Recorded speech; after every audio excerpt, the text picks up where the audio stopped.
Misalnya sekarang ada problem apalah.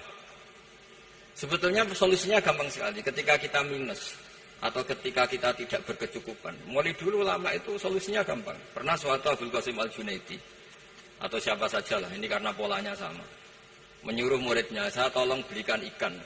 Cara sekarang mungkin dikasih uang 50.000, terus dikasih tahu sama muridnya, Pak Yai uangnya tidak cukup karena harga ikannya 70.000.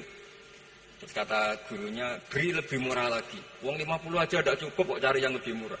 Kata beliau, arfisuhu bitarki. Ya bikin murah karena kamu tidak berkeinginan. Jadi nggak usah belikan katanya.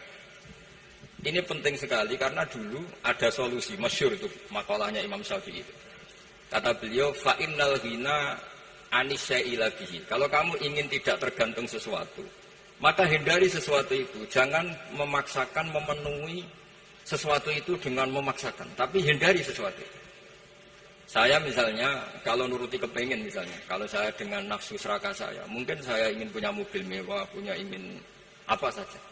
Tapi itu membuat saya tersiksa karena harus menyediakan ini itu. Ya sudah, tidak usah ingin. Sehingga mudah sekali, makanya kata ulama dulu, fa'innal ghina anisya'la bihi. Untuk menjadi berkecukupan, usahakan banyak hal yang tidak Anda butuhkan. Semakin banyak hal yang kita butuhkan, maka kita akan tergantung akan sesuatu itu. Makanya banyak ilmuwan, saya sering diskusi sama pakar-pakar sama ilmuwan. Apakah negara Amerika itu negara yang kuat? Banyak ilmuwan yang berpikir itu ilmuwan politik, bukan tasawuf. Berpikir negara paling lemah itu ya kayak Amerika. Karena semakin powernya kuat, ketergantungannya semakin kuat. Untuk memenuhi kebutuhan listrik harus begini, untuk kebutuhan minyaknya harus ini. Semakin kita kuat, maka ketergantungan akan sesuatu semakin banyak. Jadi ibarat orang yang punya Alphard sama yang enggak kayak mana ya? Kayak yang enggak, karena kebutuhannya ada banyak. Artinya dalam kondisi krisis, ulama masih punya solusi, yaitu al-ghina itu anisya'la bihi. Jadi usahakan ketercukupan itu karena menghindari kebutuhan-kebutuhan yang tidak primer, yang tidak prinsip. Bukan memaksakan semuanya terpenuhi. Karena kita ini ulama. Dulu ketika sebelum ada negara, belum ada TNI, itu ulama punya cara untuk melawan Belanda.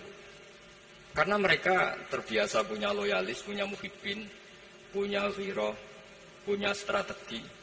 Sehingga Belanda itu kesulitan ngadu ulama. Apalagi mereka terus ke Mekah, ketemu komunitas internasional yang semuanya berfatwa bahwa penjajahan harus dilawan. Itu luar biasa. Belum ada negara, nggak ditopang negara, kemudian tetap bisa melakukan perlawanan. Coba kalau dulu ngelawan nunggu, wah saya mau melawan penjajah kalau saya diangkat jadi TNI, saya mau melawan kalau saya punya otoritas yang disahkan negara, itu ribet, negara belum terbentuk.